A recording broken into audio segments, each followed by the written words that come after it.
ই এটা universal scheme, অৰ্থাৎ higher secondary first year, degree first year আৰু পোষ্ট গ্ৰেজুৱেট ফাৰ্ষ্ট ইয়াৰৰ আমি সকলোকে ইয়াত সামৰি ল'ব খুজিছোঁ। এতিয়া প্ৰশ্ন আহিব যে ছেকেণ্ড ইয়াৰত আমি পাম নে নাই। ছেকেণ্ড ইয়াৰত আমি পাম, তাত খালি সৰু দুটা আমি কণ্ডিশ্যন আছে যে ছোৱালীজনীয়ে এটা পাৰ্চেণ্টেজ এটেণ্ডেঞ্চ সদায় লাগিব, আমি তাক ধৰি দিম, যিটো কলেজত সাধাৰণতে এইটো এটেণ্ডেঞ্চ লাগে পৰীক্ষা দিবৰ কাৰণেও, আৰু ছোৱালীজনীৰ কোনো ধৰণৰ কেৰেক্টাৰ অৰ ক্ৰিমিনেল এক্টিভিটিজত ইনভলভ হ'ব নালাগিব। কথা ক্লিয়াৰ কৰি দিয়াৰ লগে লগে এই ছোৱালীখিনিয়ে ছেকেণ্ড ইয়াৰতো এই পুঁজি পাই থাকিব। তাৰপিছত থাৰ্ড ইয়াৰ পাব, থাৰ্ড ইয়াৰতো পাই থাকিব। যিসকলে ফ'ৰ্থ ইয়াৰ ডিগ্ৰীত এডমিশ্যন লৈছে তেওঁলোকে ফ'ৰ্থ ইয়াৰতো পাব। আৰু যিসকল আজি উচ্চতৰ মাধ্যমিক দ্বিতীয় বৰ্ষত আছে এই বছৰ তেওঁলোকে নাপাব, অহা বছৰ ডিগ্ৰীত নাম লগোৱাৰ লগে লগে তেওঁলোকেও এই আঁচনি পোৱা আৰম্ভ হ'ব। এই আঁচনিত মই আগতেই কৈছোঁ আমি কাকো বাদ নিদিওঁ, খালি 2-3টা ধৰণৰ এই বছৰ আমি নৱেম্বৰ মাহৰ ভিতৰতে সকলোকে স্কুটি আমি দি দিম, যাতে আজি তেওঁলোকো আমাৰ মাজত আছে, তেওঁলোকে ভাবিব যে স্কুটিখন আমি কেতিয়া পাম। আমি নৱেম্বৰৰ 30 তাৰিখৰ আগতে আমি স্কুটিখন দিয়াৰ ব্যৱস্থা কৰিম। এতিয়া এই আঁচনিত কোনে কিমান টকা পাব।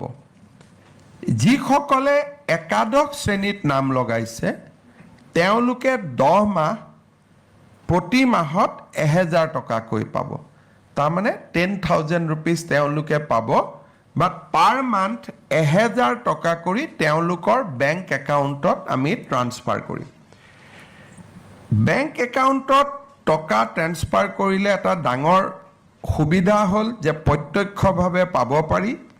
অসুবিধা হ'ল কেতিয়াবা আমি যদি একাউণ্টটো KYC কৰি নাথাকোঁ, একাউণ্টটো বন্ধ হৈ যায়, টকাটো পোৱাত অসুবিধা হয়। গতিকে ছাত্ৰীসকলে প্ৰতি 6 মাহত যাতে একাউণ্টটো KYC কৰি ৰাখে, যিটো নো ইউৰ একাউণ্ট বুলি কয়, তাৰ বাবে মই অনুৰোধ কৰিম।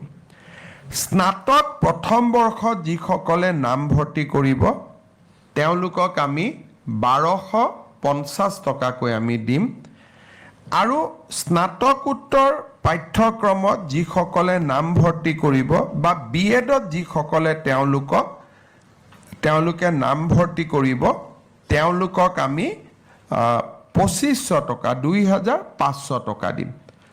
অৰ্থাৎ 2500 টকা মাহত পালে PG পঢ়া ছোৱালী এজনীৰ জীৱনটো বহুত সহজ হৈ পৰিব। আৰু এই উদ্দেশ্যে এই আঁচনিখন আমি আৰম্ভ কৰিব খুজিছোঁ।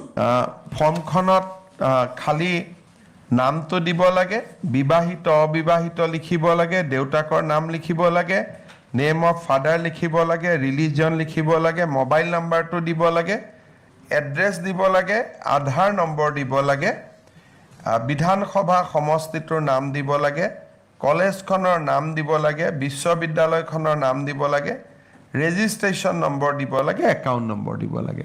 অৰ্থাৎ আজি ইয়াতে গোটেই ছোৱালীসকল, কলেজসমূহৰ ছোৱালী আজি আমাৰ লগত জড়িত হৈ আছে, বহি লগে লগে লিখি দিব পাৰে। খালি এক ৰাতি ঘৰলৈকে লৈ যাব লাগিব, কাৰণ দেউতাক মাকৰ চহীটো লাগিব।